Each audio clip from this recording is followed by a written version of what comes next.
오늘 이 본문 말씀을 가지고 이 세상 나라가 그리스도의 나라가 되고 어린 양이 이기리로다 라는 제목으로 은혜를 나누기를 원합니다.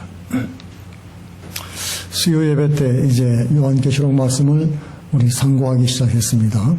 그리고 11월 달 말씀 묵상 주제도 계시록, 요한계시록입니다. 그래서 오늘 계시록의 서론적인 그런 중요한 내용들에 대해서 말씀을 나누기를 원하는 것입니다. 오늘 읽어드린 그 말씀은 요한계시록의 주제 말씀이 되는 것입니다. 어린 양이 이길 것이고 그와 함께한 성도들도 이길 것이다. 그리고 이 세상 나라가 그리스도의 나라가 되어서 그리스도께서 세세토록 왕노릇 하실 것이다. 그것인 것입니다. 우리 기독교 신앙과 말씀에 지식이 없는 분들은 요한계시록이 조금 어렵게 들릴 수도 있습니다. 왜냐하면 우리 기독교 신앙의 중요한 내용들이 핵심 메시지가 압축되어 있기 때문에 그래요. 마지막 장을 이루고 있기 때문에 그 내용이 압축되어 있습니다. 성경을 조금 아시면은 그 말씀을 쉽게 이해할 수 있겠지만, 그러나 그 말씀을 읽으면서도 우리에게 크게 은혜가 다가오는 내용은 우리 주님께서 이기신다는 내용이 계속 나오기 때문에 그렇습니다. 우리 어린 양 되신 예수님이 더 이상 연약한 모습이 아니고 세상을 통치하고 다스리시는 모습으로 나타나고 있기 때문입니다. 조금 분위기가 좀 무거운 분위기가 계속되고 있을 수도 있는데요. 심판과 경고 그리고 회개에 대한 권고의 말씀이 요한계시록의 줄거리를 이끌고 있기 때문에 그렇습니다. 전쟁의 모습과 싸워서 이기는 그런 모습들이 나타나 있죠. 강력한 군주의 모습으로 나타나신 메시아의 모습인 것입니다. 우리가 알고 있는 십자가에 달리신 나약한 어린 양의 그런 모습은 더 이상 아닙니다. 성경에는 두 가지 모습의 메시아가 나타났는데요. 첫째는 고난받는 메시아고 두 번째는 심판주로 오시는 메시아인 것입니다. 이스라엘 사람들이 옛날에 이 심판주로 오실 메시아만 기다렸기 때문에 고난받을 메시아를 배척하고 영접하지를 않았지요. 그러나 오늘 말씀은 처음에 예수님께서 이 땅에 오실 때 그 연약한 모습이 아니라 심판주로 오시는 모습을 보여주시기 때문에 이 심판이 세상에 대한 심판이요 하나님의 백성에 대해서는 구원이라는 사실을 말씀해주고 있는 것입니다. 그렇기 때문에 이 심판의 의미를 잘 알면 이 계시록의 말씀은 두려움이 아니라 용기와 소망을 주는 책이라는 것을 알 수가 있습니다. 그래서 사실 이 초대교회 성도들이 이 계시록 말씀을 읽고 큰 위로와 소망 가운데서 핍박을, 혼란을 이기고 극복할 수가 있었던 것입니다. 그래서 이 계시록 말씀을 첫째로 보면은 인류 역사의 결론인 그런 마지막을 알려주는 책이라고 할 수가 있겠지요. 결론을 말하고 있는 것이다. 그래서 이 책을 알게 되면 성경 전체를 이제 마지막으로 꿰뚫게 되는 것입니다. 성경은 창세기부터 시작해서 계시록까지 하나님의 인류를 향한 위대한 구원의 드라마라고 할 수 있겠지요. 시대와 시대를 뛰어넘어서 66편으로 이루어진 대하 드라마라고 할 수 있습니다. 그 시작이 창세기이고 그 마지막이 계시록 말씀이죠. 창세기에는 성경 전체에서 전개될 핵심 내용들이 씨앗들처럼 이렇게 심겨져 있는 모습을 볼 수 있는데요. 배추 씨앗, 무 씨앗, 모든 나무의 사과나무 씨앗, 무화과나무 씨앗, 인류 문명의 문화와 그리고 시작, 기계 문명, 예술, 음악 이런 것들에 대한 원료와 원조가 기록이 되어 있는 거예요. 염색체의 유전자처럼 빼곡하게 그러한 것들이 박혀 있습니다. 그리고 성전 전체를 통해서 전개되다가 마지막 계시록에서 완전하게 드러나는 모습을 볼 수 있죠. 마치 겨자씨 한 알이 눈에 보이지 않게 작은 것들이 심겨져서 싹을 내다가 자라나서 마지막에 큰 나무로 자라나서 열매를 맺는 것과 마찬가지인 것입니다. 이렇게 해서 창세기가 성경의 서론이라면 계시록은 결론에 해당되겠죠. 그래서 이 계시록을 잘 모르게 되면은 결론을 모르는 거예요. 65편 드라마까지 다 봤는데 마지막을 안 보면은 이것이 비극인지 해피엔딩인지 알 수가 없는 거예요. 아무리 비극적으로 가다가 마지막에 그죠? 극적으로 해피엔딩이 되는 경우가 많죠. 성경은 하나님의 역전의 드라마를 기록하고 있기 때문에 우리는 마지막을 봐야지 실제 그 스토리의 끝을 알 수가 있게 되는 것입니다. 결과적으로 이 말씀을 모르게 되면은 결론도 모르고 영원한 천국을 우리가 바르게 소망할 수도 없게 되는 것입니다. 반대로 이 요한계시록 말씀을 잘 알게 되면은 결론을 알게 되면은 성경 어디를 읽든지 결론을 알게 되는 거예요. 중간을 설명하든 처음을 설명하든 고난 파트를 얘기하든 환난에 관해서 이야기하든 그 결국은 이기리로다 하는 결론에 관한 말씀 메시지를 알게 되면은 우리는 미리 그 말씀을 읽으면서도 위로와 확신을 가지게 된다는 것입니다. 두 번째로 요한계시록 말씀을 잘 알면은 교회와 세상을 바라보는 바른 안목을 가지게 됩니다. 이 세상에 대해서 성도들은 어떤 관점을 가지고 바라봐야 될까요? 교회에 대해서 어떤 관점을 봐야 될까요? 세상적인 관점을 가지고 교회를 볼 때 굉장히 다르겠죠. 그리고 성도들이 세상을 볼 때 하나님의 말씀, 하나님의 메시지를 통해서 세상을 봐야 되는데 그 메시지의 결론을 모르면은 잘못 바라볼 수가 있게 되는 것이죠.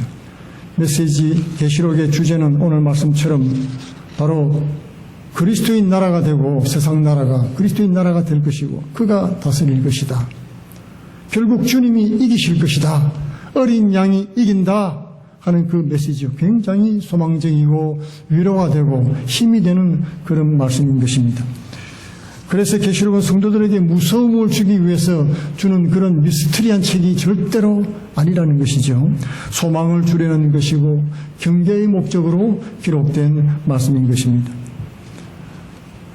계시록에 나오는 이 심판의 말씀들은 성도들을 향한 심판이 아니고 하나님을 대적하는 세상과 세상 권세자들 그리고 그 배후에 있는 사단의 세력들에 대한 것인 것입니다. 불신자에 관한 것이라고 할 수 있죠. 그래서 왜 교회가 이 세상에서 핍박과 박해를 받는지 그리고 교회가 어떤 이유로 세상의 유혹에 넘어지는지에 대한 결론적인 해답을 이 성경이 말씀해 주고 있다는 것입니다. 교회가 세상의 박해와 유혹으로부터 승리할 수 있는 비결도 이 말씀 속에 잘 나와 있습니다. 그러므로 교회는 이 세상의 박해를 받을 때마다 이 말씀을 통해서 소망을 얻을 수가 있게 되는 것입니다. 또 교회가 세상 유혹에 빠져서 세속화되어질 때 이 계시록을 통해서 경고를 받게 되는 것입니다. 여러분 뭔가 환난이 다가올 때 경고를 받으면 미리 준비할 수가 있지 않습니까? 그죠? 예, 그런 역할을 이 계시록 말씀이 해준다고 하는 것입니다.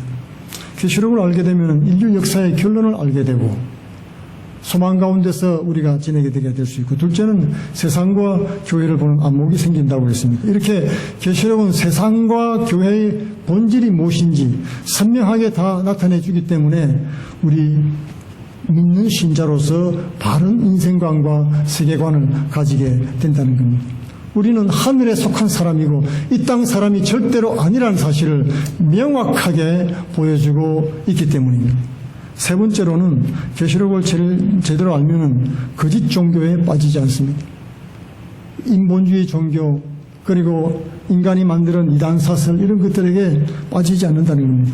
우리 정통교회에서 성경을 왜곡할까봐 왜곡하기를 원치 않기 때문에 이 계시록을 많이 안 가르쳤습니다. 이렇게 정통교회에서 계시록을 제대로 공부를 안 시키니까 많은 이단들이 자신들의 그릇된 주장을 정당화시키기 위해서 이 계시록을 인용을 많이 하는 것입니다. 계시록을 잘 모르기 때문에 미혹에 빠지든지 아니면 이단들의 주장에 대해서 우리가 제대로 대처를 못하는 경우가 많이 있습니다. 성경의 목적은 무엇입니까? 경계인 것입니다. 경계의 목적이에요. 말씀을 통해서 이 세속에 물들지 아니하고 성도들이 순수한 믿음을 지키고 주님 오실 날까지 그런 깨끗한 신부로 잘 준비되도록 말씀을 주신 것입니다. 계시록은 그 구조를 아는 것이 굉장히 중요합니다. 성경은 그냥 기록된 책이 아니에요. 굉장히 하나님의 지혜가 들어있는 책입니다. 그냥 편지처럼 썼지만은 그러나 그 안에는 우리가 읽고 들었을 때 감동이 오고 또 하나님의 뜻을 깨달을 수 있도록 그 구조가 만들어져 있습니다. 아무 생각이 없이 읽지 말고 구조를 보면 요한계시록은 성령 안에서 하나님이 보여주신 4개의 환상으로 이루어져 있다는 것을 알 수 있습니다.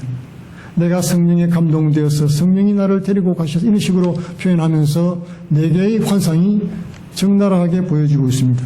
첫 번째는 무엇입니까? 7 촛대가 나타나요. 7 촛대 사이를 왔다 갔다 하시는 분이 눈에 보입니다. 그리고 두 번째로는 7 인과 나팔과 대접의 심판입니다. 세상에 대한 심판의 환상이 보이더니 세 번째 환상은 큰 성 바벨론이 나타나는데 그것이 하나님 앞에서 세동각으로 쩍 갈라지면서 멸망하는 모습을 보여주었습니다. 그리고 네 번째 환상은 하나님의 성, 거룩한 성, 새 예루살렘 성이 마치 신부가 신랑을 위해서 단장한 것 같이 아름답게 하늘로부터 내려오는 환상이 보였던 것입니다. 이렇게 4가지 환상으로 이루어져 있지요. 첫 번째 환상의 의미를 보면은 7 촛대 환상입니다. 이것은 성경 말씀대로 지상에 있는 교회라고 말씀하고 있는 겁니다. 두 번째 환상과 세 번째 환상은 세상의 심판에 관한 것이고 네 번째는 또다시 교회의 환상입니다. 첫 번째 지상교회의 모습이지만 네 번째는 천상에서 내려오는 예루살렘 그런 교회의 모습입니다. 계시록에 나오는 7 교회들은 로마 제국시대 소아시아 지역에 지금 터키 지역이죠. 실제로 있었던 교회들이에요. 많은 교회들이 있었지만은 그 중에서 이 7 교회를 택해서 말씀한 것은 바로 예수님 이 땅에 처음 오실 때부터 재림하실 때까지 시대와 지역을 초월해서 이 지상에 존재하는 모든 교회를 통틀어서 말해주고 있는 것입니다. 이 교회에 대한 말씀의 내용은 3가지가 있는데요. 첫째는 예수님께서 칭찬하신 내용입니다. 참 착하고 충성되고 참 잘했다 칭찬하는 내용이고, 두 번째는 칭찬도 하지만 책망도 함께 들은 잘한 것도 있지만 잘못한 것도 있다고 하시는 말씀입니다. 그리고 셋째는 책망만 받은 교회입니다. 이 교회라고 하니까 건물로 생각하는데 건물이 아니고 성도를 말하는 거예요. 이 교회는 성도를 말하는 것입니다. 이렇게 5 교회는 예수님이 책망도 하고 회개를 촉구했죠. 칭찬보다 책망받은 교회가 많았습니다. 그것은 이 지상교회가 아직도 죄와 투쟁하면서 싸우고 있는 그런 약한 모습을 보여주고 있기 때문에 그렇습니다. 그래서 이 지상에 있는 교회들은 굉장히 연약해요. 완전하지 않습니다. 너무나 부족합니다. 시험에 빠지고 환난에 넘어지고 유혹에 넘어가고 성도들끼리도 시험 들고 이런 어려운 일들이 계속 일어나고 있는 것입니다. 그러나 이 7 교회 끝에는 각각 이기는 자에게 주시는 하나님의 약속이 나와 있지요. 말하자면 결국은 이긴다는 뜻입니다. 비록 죄와 여전히 싸우고 있고 지금은 연약하지만 결국 싸우고 또 싸워서 이길 것이다. 우리가 이길 때까지 싸움은 계속됩니다. 우리가 하나님께 불림받은 그날까지 우리는 싸워야 되는 그런 운명 속에 놓여 있는 것이에요. 이 7 교회는 바로 세상에서 전투하는 하나님의 자녀들, 하나님의 교회들입니다. 겉으로는 평화롭게 보이지만은 영적으로는 치열한 전투를 벌이고 있는 것입니다. 도보 은혜 장로 교회도 마찬가지입니다. 어린 양 예수의 군대입니다. 어린 양 예수님이 부르심을 받고 그리고 택하심을 받은 진실한 성도들인 것입니다.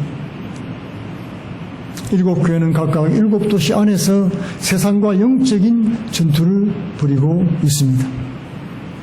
이렇게 해서 7 교회는 온 세상에 있는 신자들의 교회, 하나님의 교회를 대표적으로 보여주고 있다는 것입니다.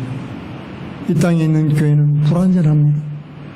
그리고 또한 그럼에도 불구하고 예수님의 부르심을 받고 전투하는 그런 특징을 가지고 있습니다. 첫 번째가 지상 7 교회에 관한 것이면은 이 네 번째 마지막 환상은 새 예루살렘이죠. 완성된 부족함이 없는 완벽한 아름다운 그런 모습을 보여주고 있습니다. 이 예루살렘 교회는 예루살렘 도시를 비유해서 설명해주고 있는 것이에요. 이 새 예루살렘 교회는 종말에 완성될 교회입니다. 비록 지금은 부족하지만은 언젠가는 하나님께서 우리와 함께 하시고 싸워서 이기는 자에게 완전한 새 예루살렘 교회의 모습으로 성장시켜 주실 것이라는 것입니다. 그래서 예수님 초림 때부터 재림 때까지 역사적으로 존재하게 될 모든 교회를 이 7교회는 대표하게 되는 것입니다. 거룩한 성 새 예루살렘 교회는 예수님 재림하실 때 교회가 변화된 아름다운 모습으로 변화된 그런 환상을 미리 우리에게 보여주시는 것입니다. 불완전한 교회가 결국 믿음으로 승리하고 영광스러운 새 예루살렘 교회로 변화되는 것입니다. 이 두 번째와 세 번째 주제는 이 세상에 관한 것입니다.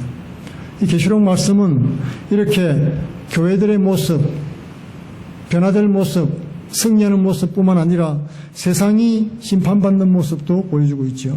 이 두 번째 환상은 7인 나팔 그리고 대접 심판으로 이루어져 있습니다. 세 가지 심판으로 이루어져 있고 인이 떼어질 때마다 나팔이 불 때마다 대접이 쏟아질 때마다 하나님의 보좌로부터 심판이 세상에 임하고 있죠.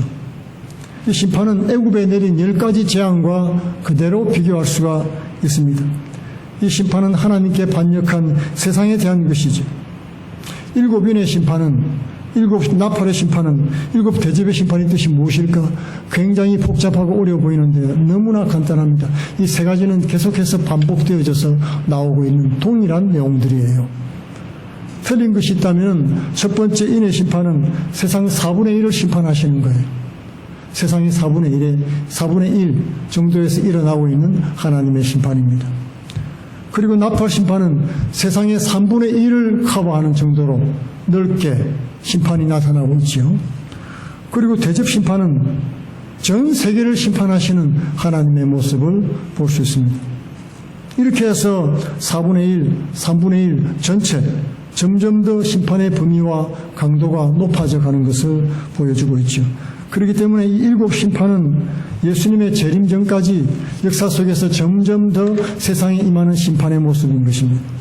그리고 세 번째 큰 성 바벨론이 떡 나타나더니 그것이 새 토막으로 쫙 갈라지는 모습이죠. 이거는 예수님께서 이 땅에 임하실 때 세상에 임할 최후의 심판을 말하는 것입니다. 하나님의 군대가 세상 군대를 쳐서 멸망시키는 모습이죠. 계시록 17장 18장에서 가장 많이 나오는 말씀은 일시에 망했다는 말씀이에요. 화로다 큰 성 견고한 바벨론이여 한 시간에 내 심판이 이르렀도다. 화이토다 큰 성이여 자주옷과 붉은 옷을 입고 금과 보석과 진주로 꾸민 것인데 그러한 부가 한 시간에 망했도다. 한순간에 이 모든 것이 아름다운 것이 보배로운 상품으로 지부한 것이 순식간에 날아갈 것이라는 것을 말해주고 있는 것입니다. 어떻게 이런 일이 있을 수가 있겠습니까? 여러분 2004년도에 인도양에서 큰 지진이 일어났죠. 쓰나미가 일어났는데 그때 얼마나 많은 타격을 받았습니까? 재물은 160억 달러 정도의 재물의 손실을 가져왔고요. 사람들은 무려 최대 28만 명가량이 죽었다는 것입니다. 엄청난 것입니다. 한순간에 일어난 거예요. 물결이 15m에서 한 30m 평균 높았고요. 최대는 51m의 높이가 몰려왔었습니다. 2011년에도 그랬죠. 3월 10일 날 일본에서도 지진이 나서 엄청난 도시들이 여러분들 다 보지 않았습니까? 자동차나 배, 비행기, 창고에 있는 쌓인 물품들이 전부 물에 다 잠겨서 둥둥 떠내려갔습니다. 한순간에 물속에 다 가라앉아 버리고 말았던 것입니다. 이와 같이 이 세 번째 환상은 큰 성 바벨론이 일시에 전 세계적으로 모든 대도시가 하나님의 심판에 의해서 멸망당하는 모습을 보여주고 있습니다. 이 두 번째 나타난 환상 7인 나팔 대접 심판은 예수님 다시 오실 때 세상이 받을 점진적인 점차 받을 그런 환란에 대해서 얘기해 주고 있습니다. 세 번째는 재림 때 최후에 일어나는 종말적인 모습이죠.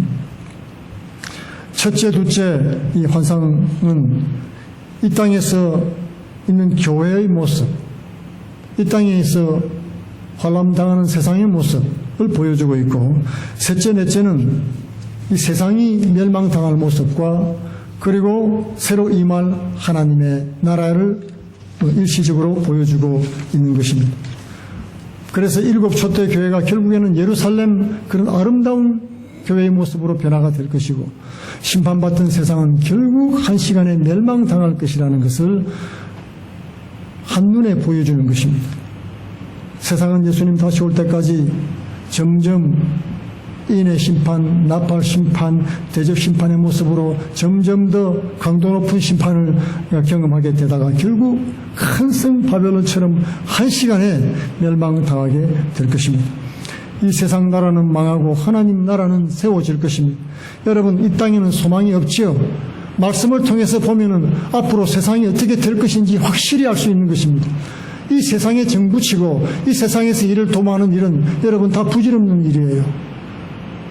임하실 하나님 나라, 새 예루살렘 변화될 모습으로 우리는 꿈을 꾸면서 신부로 단장을 하고 준비해야 되는 것입니다.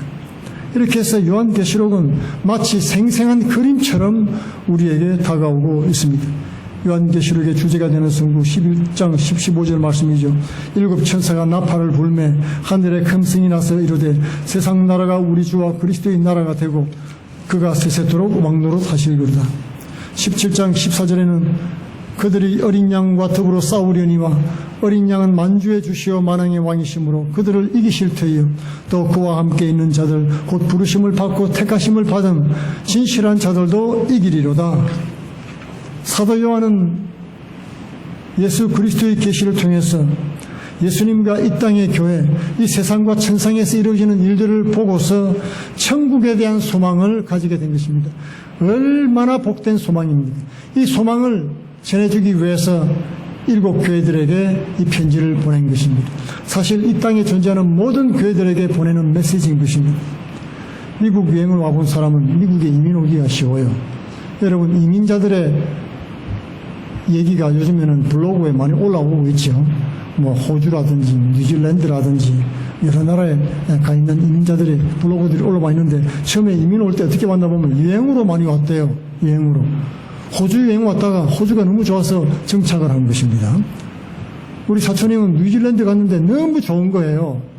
결국 뉴질랜드로 이민 갔습니다. 영국에 가서 참 영국의 아름다운 모습을 본 사람들은 영국에 이민을 가는 거예요. 이와 같이 우리는 이 천국에 대한 환상을 통해서 아름답고 빛난 영광을 보여주심으로 성도들에게 천국의 소망을 가지도록 해주신 것입니다. 야, 천국으로 내가 이민 가야 되겠구나. 이 땅에서 사는 것이 다가 아니구나 하는 그런 열망을 주님께서 우리에게 불러일으켜 주시는 것입니다. 우리를 위해서 죽으셨던 예수님이 세상을 심판할 심판주로 오시게 될 것입니다. 이 세상은 심판받기 위해서, 불로 멸망받기 위해서 잠깐 간수된 것이라고 여러분 베드로전서에 말씀하고 있죠. 나는 살아있는 자라 내가 전에 죽었습니다. 예수님의 부활과 죽음과 부활은 삶과 죽음의 주권을 가지신 주님을 말해주고 있는 것입니다. 사망과 음부의 열쇠를 가졌다고 말씀하시죠. 사망과 음부의 열쇠는 죽이기도 하고 살리기도 하는 권세를 말하는 것입니다. 생사여탈권을 가진 분을 말하는 것이죠. 죽고 사는 것이, 그리고 천국과 지옥이 모든 주권과 권세를 주님이 지고 계신다는 거예요. 예수께서 말씀하시기를 몸은 죽여도 영혼을 죽이지 못하는 자를 두려워 말고 몸과 영혼을 너희 지옥불에 멸하실 수 있는 일을 두려워하라고 말씀하신 것입니다. 진정으로 우리가 두려워하고 그리고 따를 자는 우리 주 예수님인 것입니다. 이 세상이 아닙니다.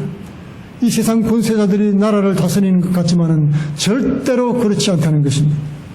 예수님은 가슴에 금띠를 두는 왕중왕의 모습으로 나타나셨습니다. 불꽃 같은 눈으로 세상과 사람들의 죄를 감찰하고 계십니다. 흰 주석 같은 발로 원수와 대적자를 밟으십니다.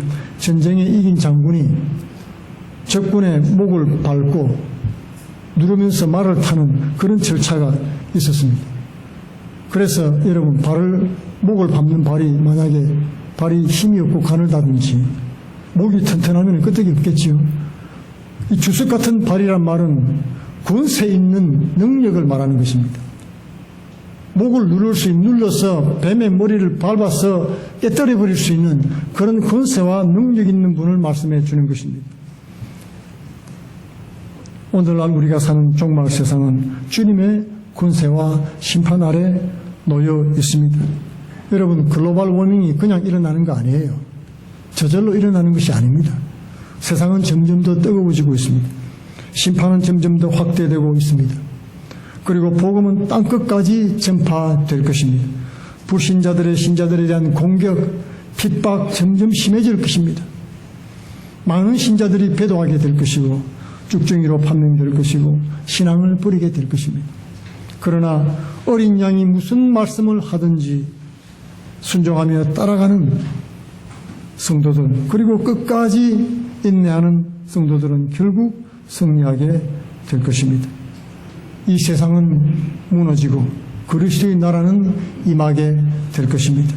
우리는 연약하지만은 그리스도를 따를 때 세상을 이기신 주님을 따라서 우리도 이긴 싸움을 싸울 수 있게 되는 것입니다. 이 세상이 그리스도의 나라가 되고 어린 양이 이기신 것과 같이 이기는 성도들 되시기를 축원드리겠습니다. 기도하겠습니다. 고마우신 아버지,